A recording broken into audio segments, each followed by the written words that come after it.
Assalamualaikum warahmatullahi wabarakatuh.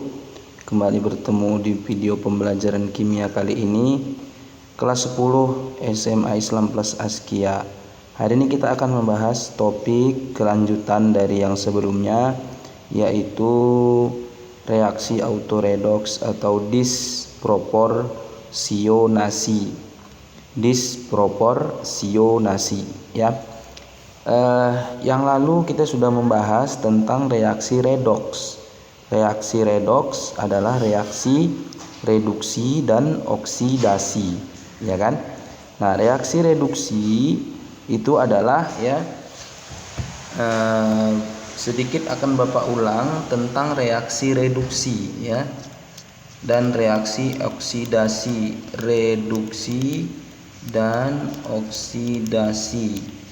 Reduksi adalah reaksi di mana cirinya adalah terjadi penurunan biloks atau bilangan oksidasinya turun.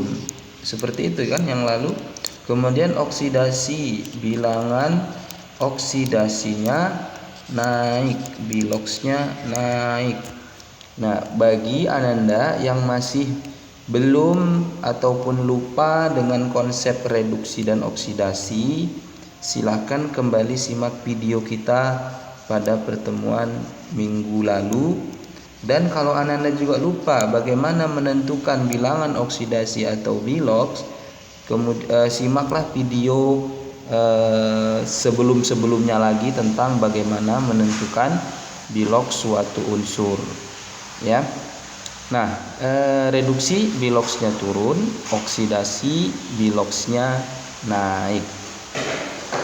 Nah, autoredoks, sekarang kita masuk kepada autoredoks.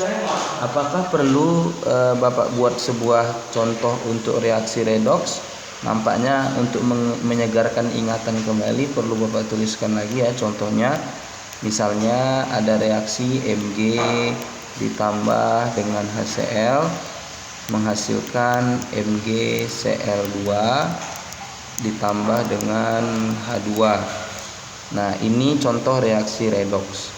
Coba buktikan ini redoks. Nah, caranya kita cari bilangan oksidasi atau biloksnya.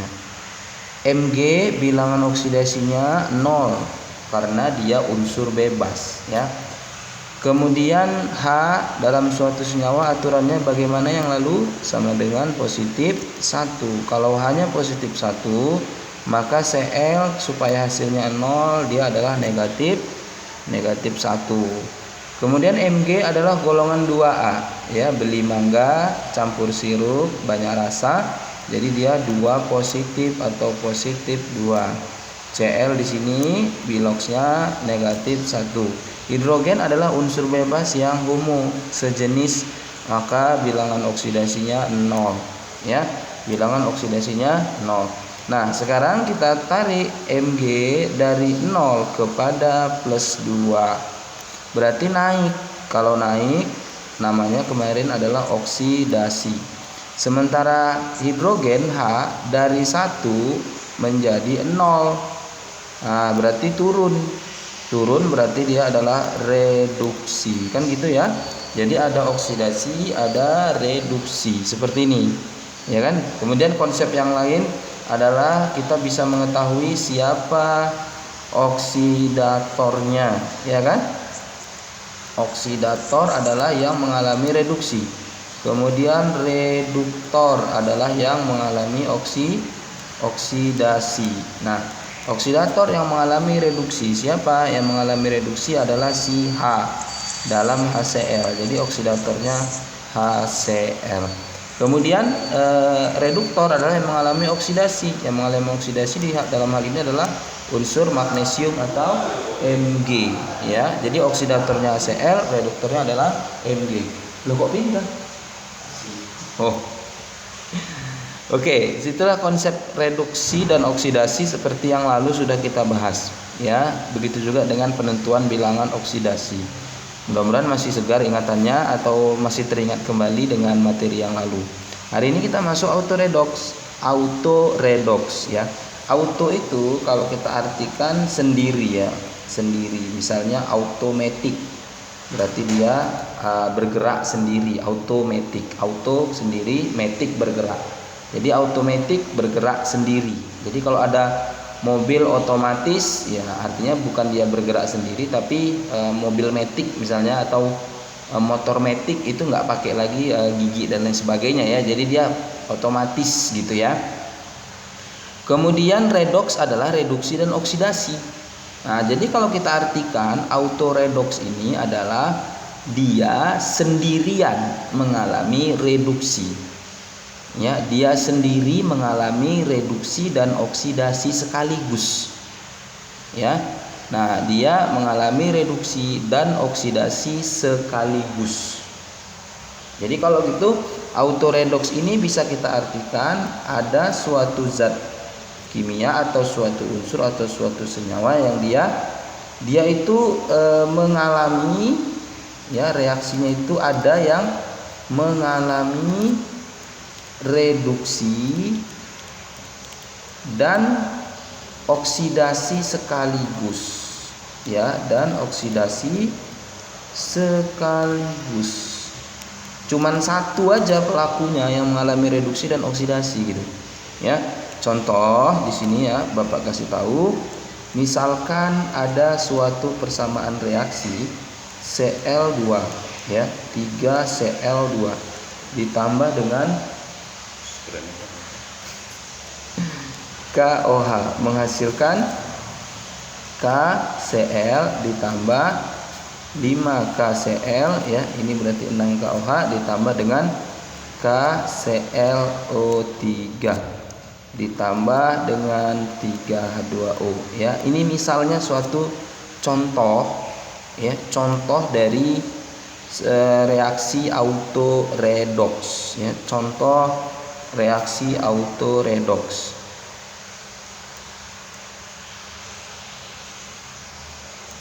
Ya, contoh auto redox. Nah, buktikan bahwa ini adalah reaksi auto redox atau reaksi disproporsionasi, ya, disproporsionasi.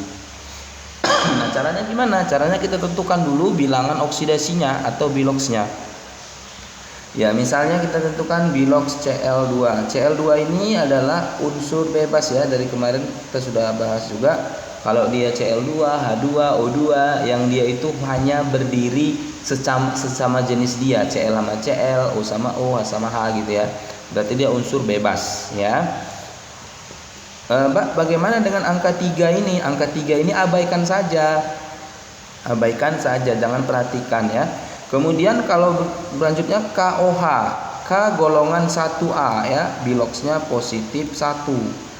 Ya kan? Kemudian O dalam senyawa minus 2. Dalam hal ini H-nya juga dalam senyawa adalah plus 1. Ada aturannya kan? Oke, kemudian lanjut, ya. KCl, K golongan 1A dalam senyawa plus 1 supaya 0 berarti Cl-nya min 1 gitu ya. Kemudian lanjut KClO3, K dalam senyawa adalah plus 1. Kemudian Cl kita cari, O dalam senyawa adalah min 2. Cl di sini berapa biloxnya? Kita cari, ya kan.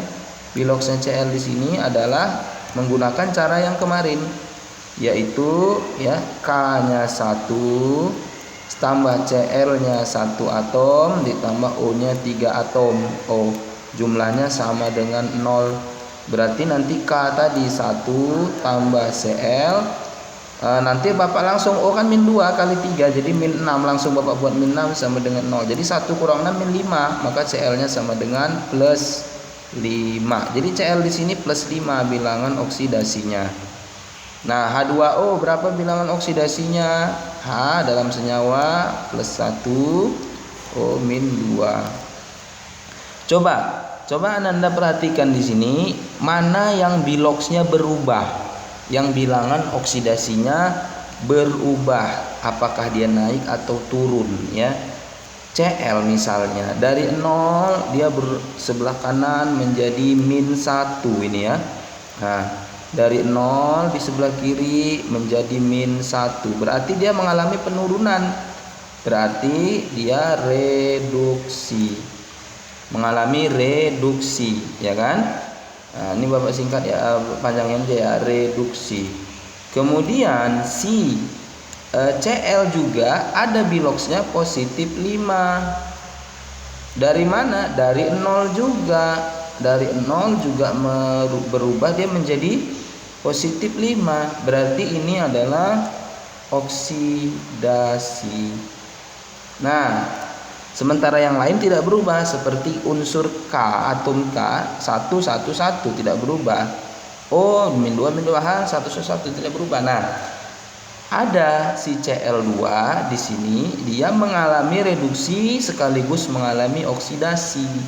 Maka dengan demikian Cl2 ini kita katakan sebagai reaksi ini kita katakan sebagai reaksi autoredoks atau disproporsionasi. Alasannya kenapa? Karena dia sendiri yang mengalami redoks. Jadi dia sendiri yang mengalami suatu reaksi redoks. Ya. Nah, kalau ada timbul pertanyaan, Pak, siapa yang berperan sebagai oksidator? Ya, siapa Pak yang berperan sebagai oksidator? Dan siapa pula yang berperan sebagai reduktor? Ingat, oksidator yang mengalami reduksi. Siapa? Cl2. Siapa yang mengalami yang reduktor? Reduktor itu yang mengalami oksidasi. Siapa? Cl2. Nah, jadi kalau suatu zat itu perannya reduktor dan oksidator, maka dia juga bisa kita sebut sebagai autoredoks. Jadi ada ciri yang berikutnya itu tadi. Ya, jadi oksidator dan reduktornya sama, berarti dia adalah autoredoks atau disproporsionasi. Disproporsionasi. Nah, lalu nanti ada timbul pertanyaan, Pak, kalau begitu yang di sebelah kanan ini seperti KCl, kemudian KClO3 yang terlibat dalam reaksi autoredoks ini, dia perannya sebagai apa? Nah, KCl kalau kita perhatikan adalah terlibat dalam reaksi reduksi. Cl2 mengalami reduksi menjadi KCl. Nah, mengalami reduksi menjadi. Kalau menjadi sebelah kanan tanda panah ini berarti dia hasil. Namanya hasil reaksi apa? Hasil reaksi reduksi namanya. Sementara KClO3 adalah terlibat dalam reaksi oksidasi dan dia sebagai produknya atau hasilnya. Berarti dia kita sebut sebagai hasil oksidasi. Hasil reduksi dan hasil oksidasi. Sebenarnya pada reaksi redoks biasa juga ada ya hasil reduksi, hasil oksidasi. Nah, kalau di contoh yang ini tadi di awal Bapak jelaskan Mg mengalami oksidasi, berarti MgCl2 hasil oksidasi. Ya, HCl mengalami reduksi menjadi H2. Jadi H2 ini adalah hasil reduksi. Nah, seperti itu ya. Jadi sudah paham sekarang apa itu autoredoks atau disproporsionasi? Adalah hanya dia sendiri yang mengalami reduksi dan oksidasi sekaligus. Ya, mengalami reduksi dan oksidasi sekaligus ya. Nah, dia reduksi, dia oksidasi, dia oksidator, dia reduktor, seperti itu. Nah, berikutnya ada istilah lain yang juga sering muncul di dalam pertanyaan, namanya adalah kompropor ya, komproporsionasi namanya. Komproporsionasi. Kalau tadi disproporsionasi atau autoredoks. Kalau komproporsionasi ini bagaimana? Komproporsionasi ini adalah reaksi kebalikan dari autoredoks atau apa tadi? Disproporsionasi. Jadi kebalikannya disproporsionasi. Contoh, misalkan ada suatu reaksi TiBr2 tambah TiBr4 menghasilkan 2 TiBr3.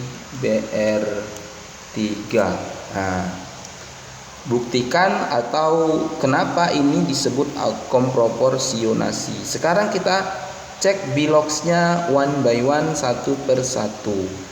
TiBr2 ya. Br dalam aturan bilox yang lalu, Br itu bisa biloxnya sama kayak Cl, sama kayak I, Br itu sama. Ya, aturannya dia bisa -1. Ya, kalau tidak ada lagi di sini bilox yang diketahui, bilox dia -1 ini si Br. Br -1. Jadi kita cari kalau TiBr2 berarti Ti-nya sudah 1 atom ditambah Br-nya ada 2 atom, 2 Br sama dengannya 0 ya. Berarti Ti langsung Br tadi -1 berarti kurang kali 2 -2 sama dengan 0, berarti Ti-nya sama dengan +2. Jadi Ti di sini biloxnya +2. Oke. Berikutnya Br di sini biloxnya -1. Nah, dengan cara yang sama, Ti ditambah 4Br ya sama dengan 0. Berarti Ti kurang 4 min ya kan sama dengan 0, berarti Ti-nya sama dengan +4. Ya, jadi Ti +4 di sini, +4. Kemudian ini juga sama -1, Ti-nya jadi berapa? Ini kalau kita cari nanti +3. Cara nyarinya sama, ya kan? Nah, sekarang kita lihat Ti berubah dari 2 menjadi 3. Nah, dari 2 menjadi 3 berarti ini mengalami kenaikan. Berarti dia adalah oksidasi. Kemudian si Ti juga ada yang 4 di sini menjadi 3. Berarti dia adalah reduksi. Nah, ini kan kebalikannya. Kalau autoredox tadi yang naik dan yang turun itu sama. Kalau ini hasilnya yang sama. Nah, jadi kebalikan autoredox. Ini namanya apa? Komproporsionasi. Oke? Begitu saja. Nah, kalau mau ditentukan ya, siapa reduktornya? Reduktor. Dan siapa oksidator? Nah, oksidator. Oksidatornya yang mengalami reduksi adalah si TiBr4. Reduktornya mengalami oksidasi si TiBr2. Sementara hasil oksidasi dan reduksinya adalah TiBr3. Demikian, kalau ada yang kurang jelas silahkan ditanya dan nanti kerjakan latihan yang menyusul Bapak berikan. Terima kasih. Assalamualaikum warahmatullahi wabarakatuh.